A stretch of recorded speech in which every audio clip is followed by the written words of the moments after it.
The episode begins with Suzumi lying on the floor. Her friend Rikuta comes over and tells her to get ready so they can go to the pool together. Suzumi gets really excited, especially since she had been melting in her room because of the intense summer heat. Then the scene shifts to them on their way to the pool. Suzumi is wearing a cloth on her head to protect herself from the sun. She tells Rikuta that she had no idea there was a pool nearby, and she also did not know that she could go there without bringing a swimsuit, since they sell swimsuits there. Rikuta proudly tells her that she looked into everything carefully. After all, she is very detail-oriented. But when they finally arrive at the pool, they find out that it is closed. Rikuta starts crying because pools are not usually closed during the summer. Suzumi tries to calm her down and tells her that this is probably just their schedule at this place. Since Suzumi knows how unbearably hot it is, she decides to go look for something that might cheer them up. Rikuta stays behind and waits for her while searching on her phone for the nearest pool. She finds out that they would have to take a train to get there, and if she is going to take Suzumi with her, then it has to be a place with a high rating. At that moment, Suzumi returns with a large cup of ice cream. She tells Rikuta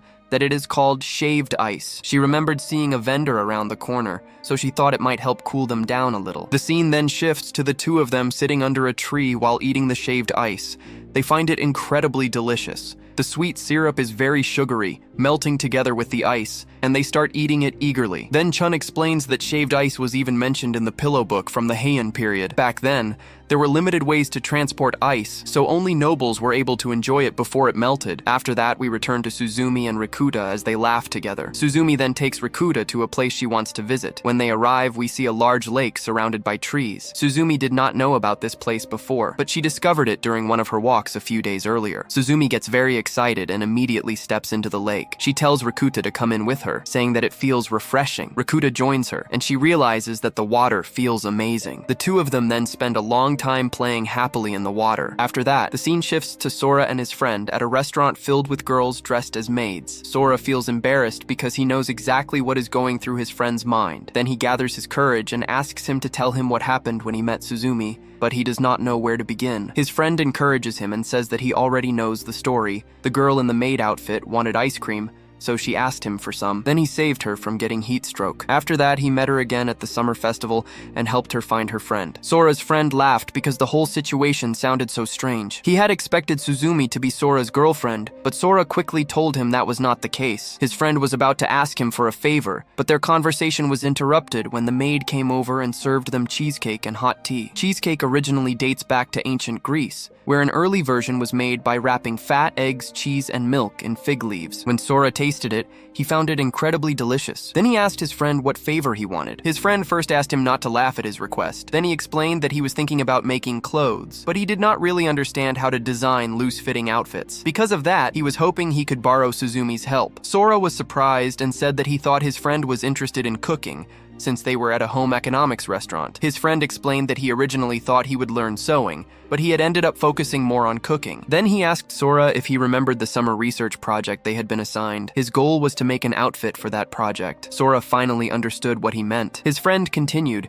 saying that unlike Sora, he was not especially good at anything, so he was trying out anything that interested him. After all, Sora was good at swimming. He then reminded Sora that he used to be fast back in elementary school. Sora told him that he was not really that interested in it anymore. As for asking Tachibana for a favor, he did want to help, but he did not know her number because she had called him from a public phone. Then his friend suddenly asked if Sora wanted to start a maid appreciation club with him. Sora simply told him that he was a weirdo. After that, the scene shifts to Suzumi sleeping. When she wakes up, the air feels cold because summer has come to an end, and she feels a little tired. She prepares herself a warm drink, then sits by the window. She had not expected drinking hot water to feel this comforting. She also notices that there are no clouds in the sky, so she thinks she might wear long sleeves today. After that, she grabs her bag and heads out. As she walks down the road, the weather is still warm during the day. Eventually, she arrives at her friend's place, the same friend who had invited her to her small home. Suzumi on her way to her friend Nana's house. But while she is walking there, a sudden storm hits the area, and all the lights go out. When Suzumi finally arrives, she remembers that Nana is not home. She is actually away on vacation. Suzumi is left standing there, frightened by the storm, until a girl suddenly comes out of her apartment and notices her crying. The girl kindly invites Suzumi inside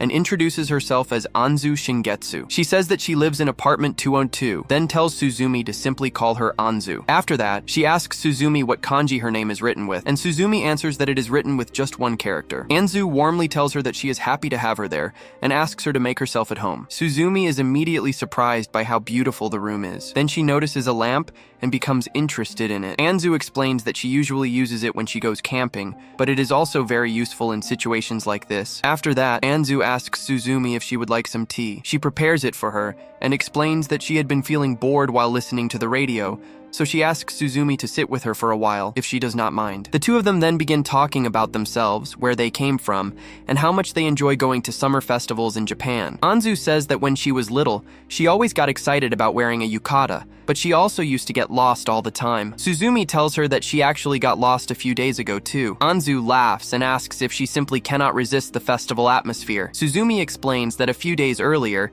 she spent some time by the river with her friend. Anzu then says that she thought Suzumi was different, but asks if she enjoys outdoor activities. She explains that she loves camping, especially setting up a tent by the river and listening to the sound of the water. To her, nothing feels better than being surrounded by nature. And at night, she can sit beside the fire and warm herself. Suzumi is amazed by the way Anzu describes it. A little later, Anzu says that she was just about to have dinner and asks Suzumi if she would like to join her. She brings out some instant noodle cups and starts heating water to prepare them. Then she asks Suzumi which flavor she prefers. Once the noodles are ready, the two sit down and eat together. Suzumi really enjoys the flavor of the noodles. As they talk, Suzumi says that Japan's weather is always changing and that it is completely different from the place where she used to live. Anzu agrees and says that it is nice to be able to enjoy the different seasons, especially since Japan is full of nature. Not long after that, the power finally comes back on. Both of them are relieved and happy. Suzumi tells Anzu that she had been extremely worried because of the storm, but thanks to her, the day turned into something special and enjoyable. She tells her that being around her feels very comforting